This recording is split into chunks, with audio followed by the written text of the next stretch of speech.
Good afternoon, everybody.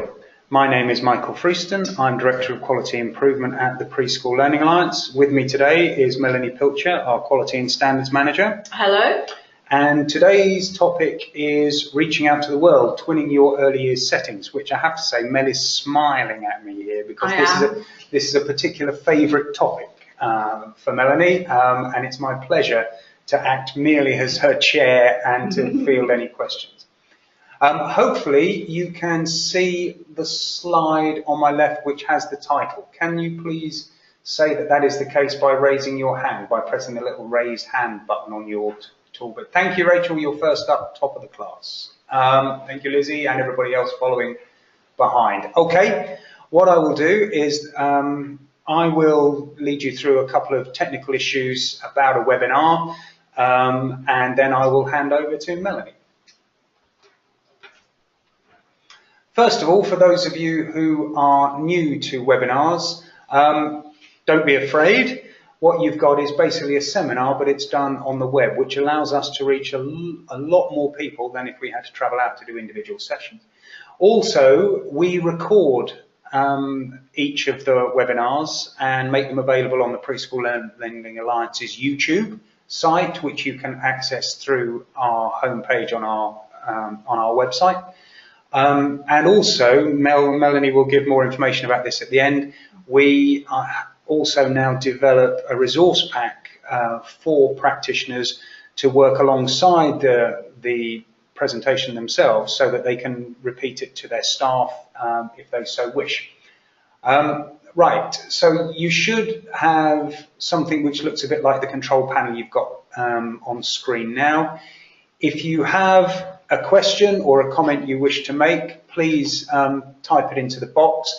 That then appears on my screen. Nobody else can see it, so there are no such thing as silly questions, and don't be shy.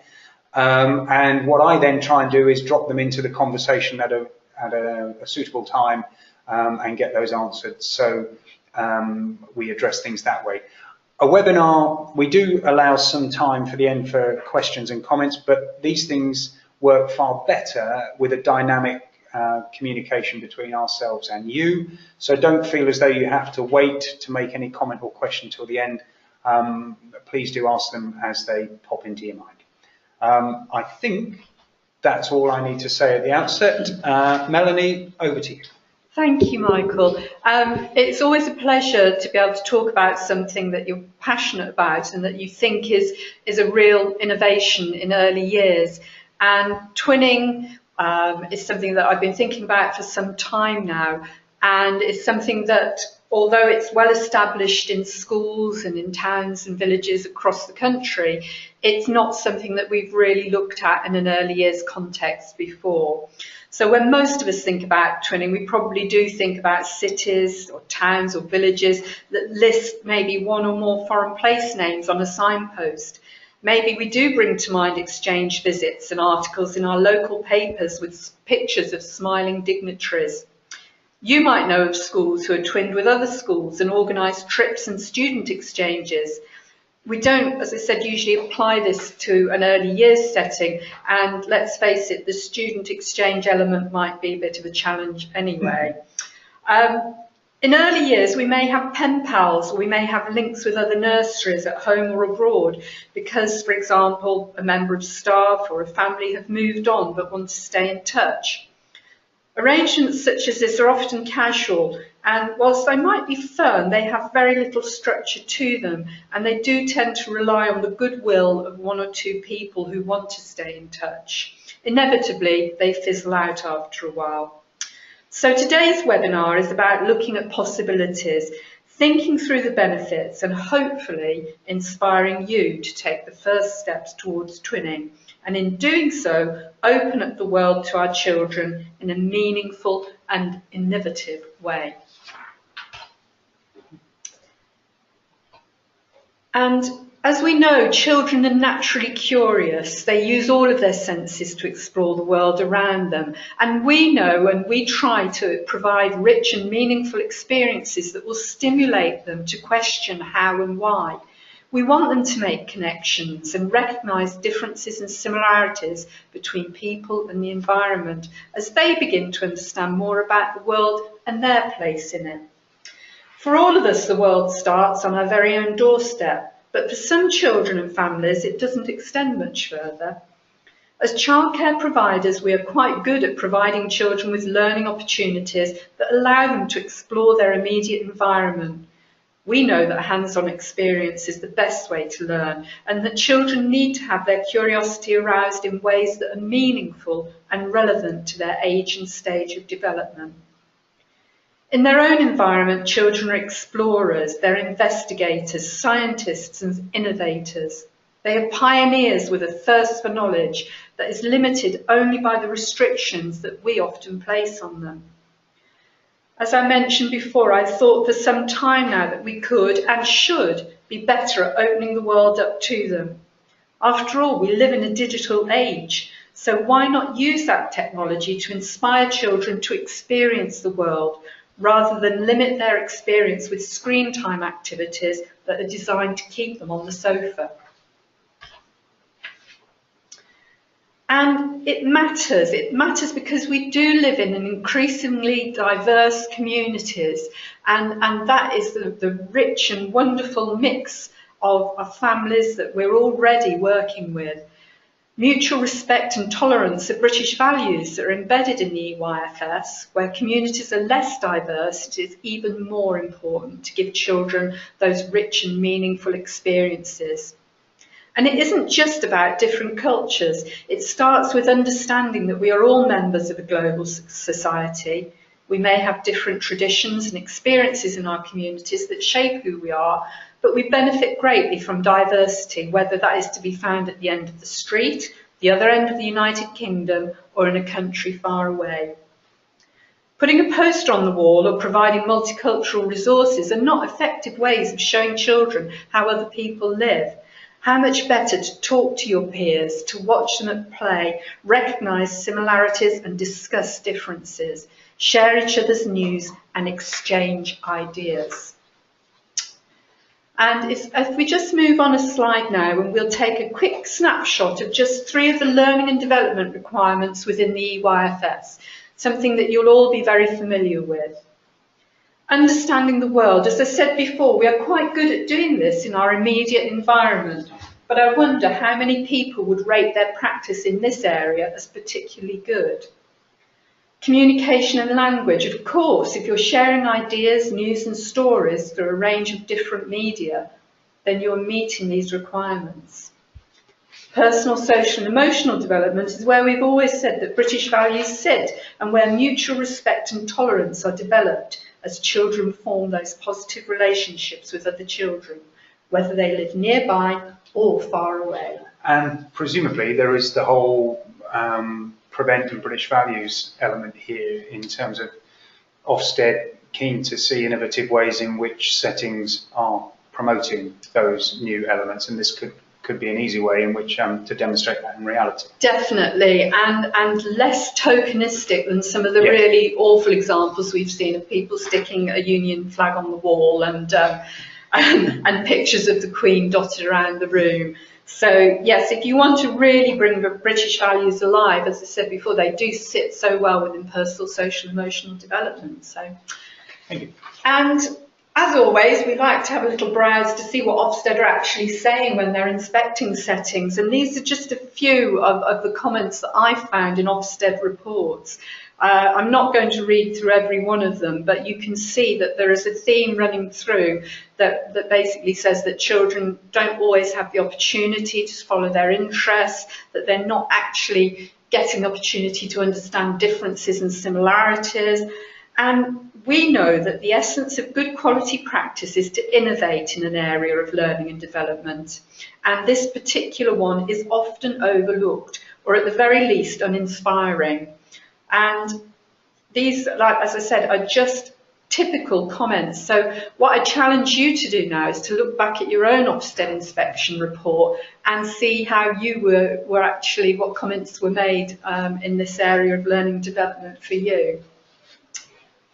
Just had a question in from Sarah in terms of How can we find a setting to twin with? I imagine you're going to say hold that thought. Please hold that thought, and yes, we will have some ideas for you. Thank you, Sarah. What I'm going to do now is actually spend a little bit of time of looking at some ways to actually make it happen. And I've actually listed them here, not necessarily in this order, although I do think it does tend to flow nicely. And I'm going to talk you through each one of these in a little bit more detail now as we move on to the next slide. So if we're going to make it happen, the first thing we need to do is find the right setting to be your partner. As with any relationship, we need to find out a little bit more about each other before we actually make any sort of commitment. But before you even do that, be clear about what you want to get from this experience.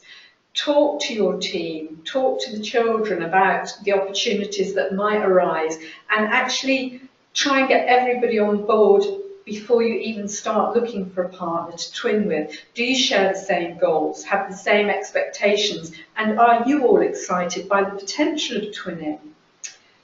So once we've actually established within the team that we really would like to do this, consider the fact that every nursery or preschool is unique. However, in most cases, the right twinning partner should be similar to you on a number of counts.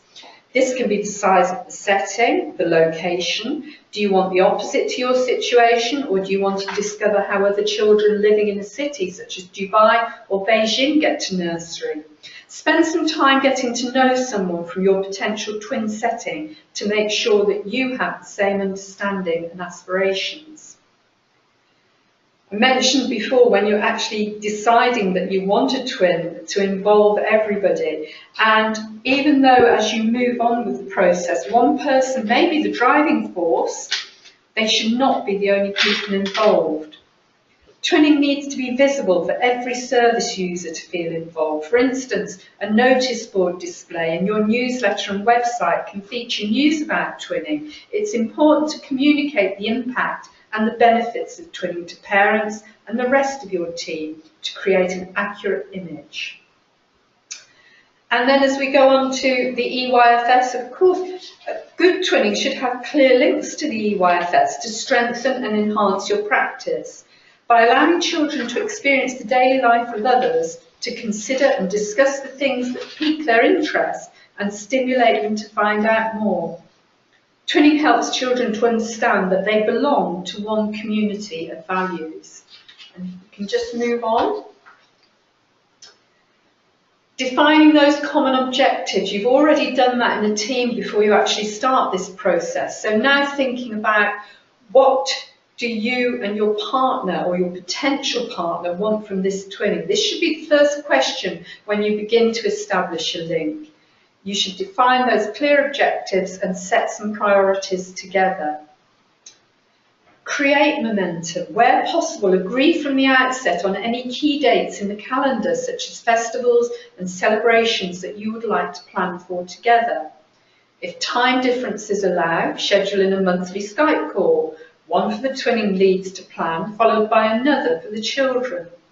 Think of different ways to share your long-term planning, looking for similarities and opportunities, and of course to share best practice. It's useful to reassess the objectives and actions from time to time to make sure you're all committed to the same priorities for the twinning. Consider other partnerships. And one of the things that really inspired me to actually get on and do this webinar was a journey back from London before Christmas, where I met members of my local town council, returning from what had obviously been a successful visit to our German twin. We got talking and they were very encouraging about my ideas, suggesting that nurseries may want to contact their local twinning associations to look for possibilities if they wish to twin with a nursery abroad. Who runs twinning associations, or is it a thing? There is a twinning association website, but it tends to come up with the individual town's twinning association if you Google it. And I must admit, these steps that I'm actually going through with you now, I found on a twinning association website and I actually adapted them and reworked them to an early years context. And just on that, Rachel was asked a question, is the PLA twinned, in inverted commas? We have sister organisations, Rachel, across the other nations of the United Kingdom as well, but also through our membership, we operate with organisations in other countries. And I think, if you don't mind me taking your question slightly further, and I thought I probably should have had a conversation with Melanie before, are we able to offer a role as sort of a broker in some way, if organisations wanted to contact you or the organisation, that we could hold that? I'm just thinking data protection as much as anything else. Yeah, with the new data protection regulations that are coming in, it's something that obviously we would need to consider. But if, and I was going to mention this as we move on, so but just quickly, it's something certainly that we should be able to do. And I just interrupted you before the last point. You did, didn't you? So as I was saying, the Twinning Association, the mayor of my local town and members of their Twinning Association were actually really excited about the possibility of working with local nurseries to actually make those introductions and facilitate that process for you. So I haven't contacted them since Christmas. I'm hoping they remember me when I do, because it's something we will certainly look into. Also, the British Council and eTwinning website, they've got some brilliant resources, free resources and wonderful ideas on there. And although they're not strictly early years focused, they're certainly worth a look. Just on that, and I think it's a comment that came through, I think, with your first reference to where the world begins if it's the end of the street, yes. and the reference to British Council, obviously they're looking internationally from this, as is much of this session in terms of the title.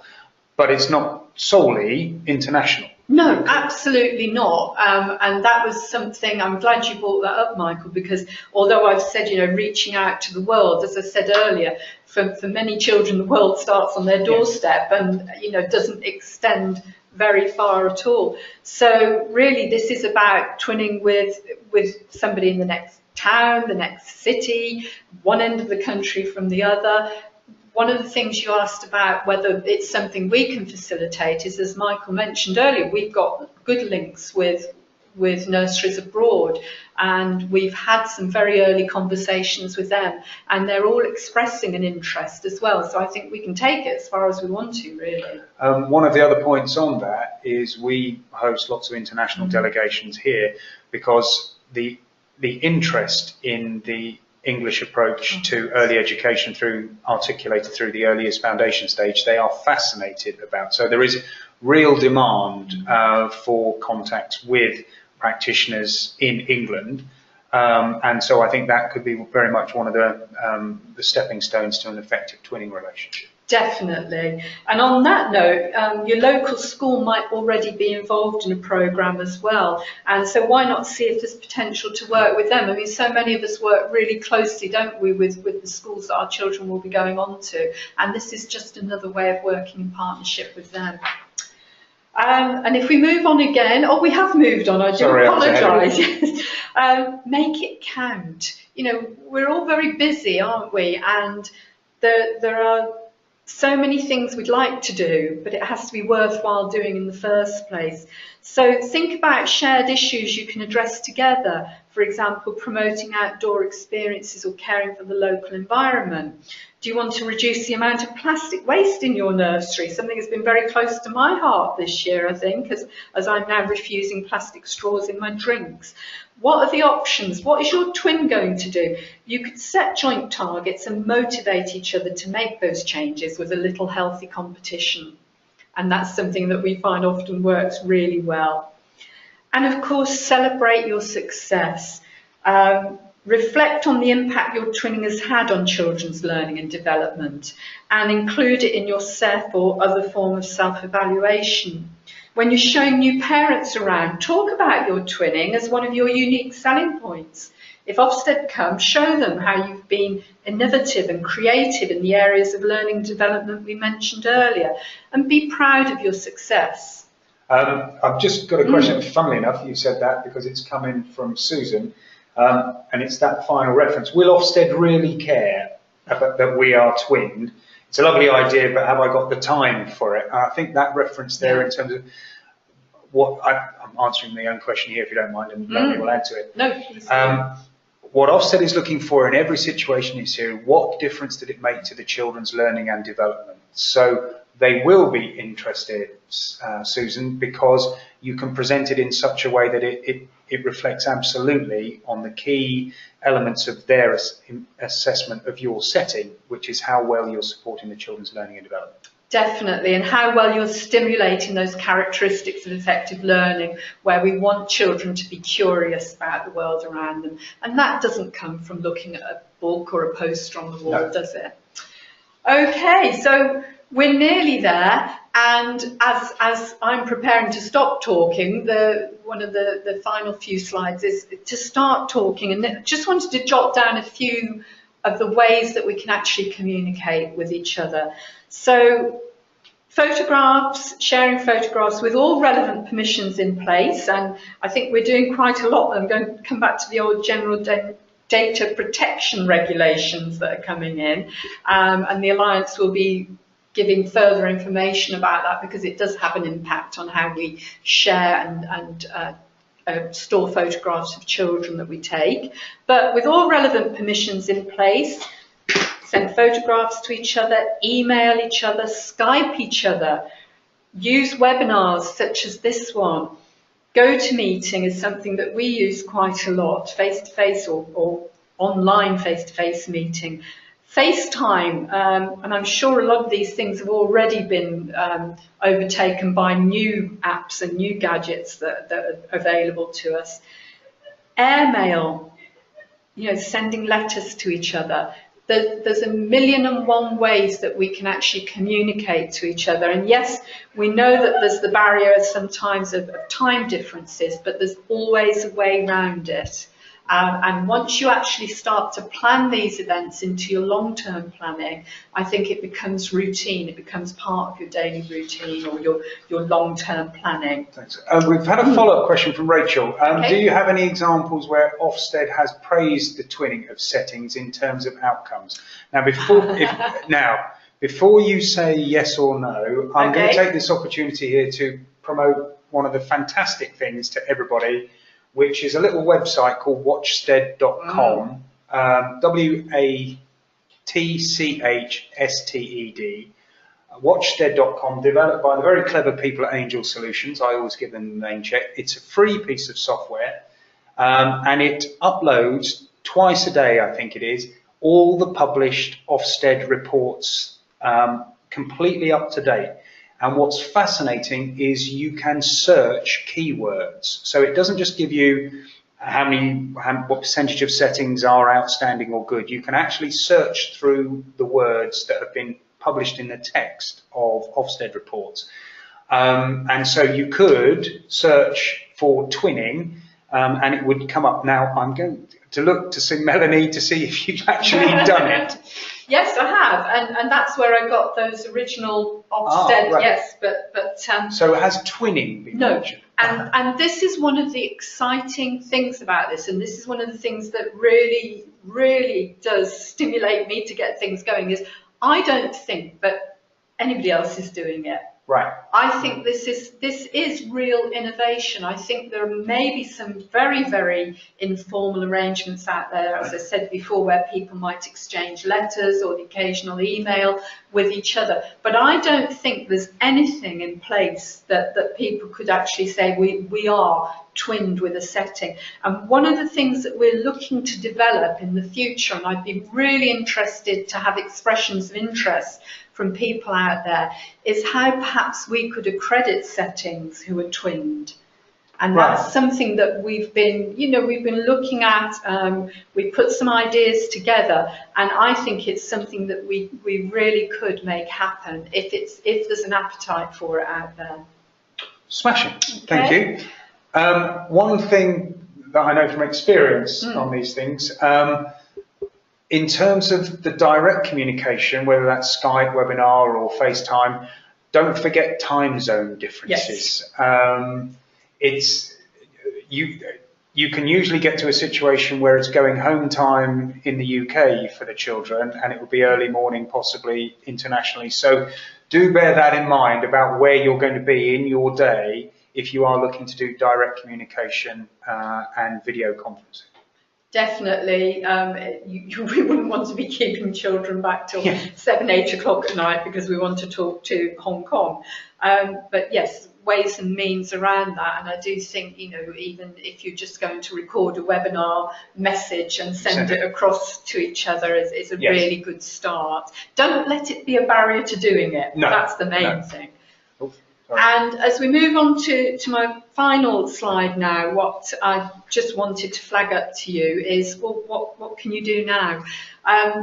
Michael mentioned earlier that our webinars we're now developing them into resource packs that we will be selling through our publications team, but before they actually get formatted into that particular mode of training, we are able to send these to you for the ridiculously cheap cost of £14, and you will get a copy of this presentation with facilitator notes. So if you have been inspired by anything that we've said today and think, do you know what, I really would like to present this to the team, order the resource pack and we can send it to you and we'll take it from there. Smashing. And I should have read my notes in advance because the reference you've got there is to the offer to say if you need any support in terms of taking up the idea that you're having struggling to find a possible link, then do let us know. We have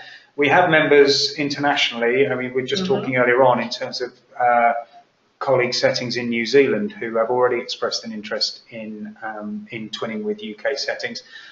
We have links into United Arab Emirates, I can't say it, Dubai, China and elsewhere. But if you want to stay more local to put your foot into the water, then clearly as a membership organisation, we can help with that in England as well. Just send me a paragraph or send us a paragraph about your setting. We won't share your details with anybody else without checking with you first. But what I'm hoping to do is to get a profile of settings that would be interested in twinning, and then we will introduce you to each other and you can take it from there. And just to finish off then, for further information, I mentioned these 2 websites before, and I spent quite a long time on them yesterday afternoon because they were quite fascinating, lots of information on there. So do have a look and see. But let's make it happen. Smashing. Thank you, Melanie. That is genuinely inspiring. And the issue that it's never been mentioned in an Ofsted report. Never. I have to say the watchsted.com only goes back to September 2015 with the introduction of the Common Inspection Framework. But if it hasn't been mentioned since then, you can be in the vanguard of taking this forward. For those of you who are seasoned webinar attendees, you know I don't waffle on too long artificially to see if there are any further questions from colleagues. But I'll just wait for a couple of seconds if you're not the fastest typer in the world. And it just remains for me to say thank you for Melanie for giving us the inspiration to take this forward. My thanks to everybody who's taken the time out from their busy Fridays to attend today. And as is usual, the recording of this will be available on our YouTube site probably by the middle of next week. But it just remains for me to say thank you very much and have a good weekend. Thank you, everybody. Bye-bye.